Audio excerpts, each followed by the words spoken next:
The water, I can tell that it goes all the way over to about 1 foot in towards the island of the can light, because I can see the can light right there. And I can see another pocket all the way over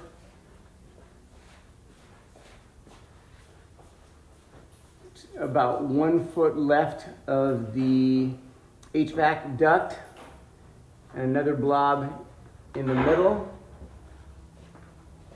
So I can see all my different areas of temperature variance, which equals moisture up in the ceiling here. Good thing, I don't see any moisture above cabinets. So I don't think any cabinets are coming out, but I'm definitely gonna have a lot of moisture up here above the island.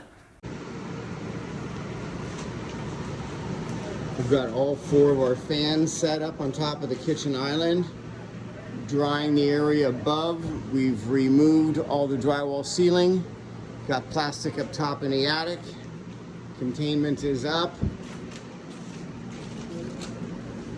Everything is still covered and protected. Got our scrubber on circulating mode, got our defuse set up. Our decon in place, our zip pulls set up, and we're done.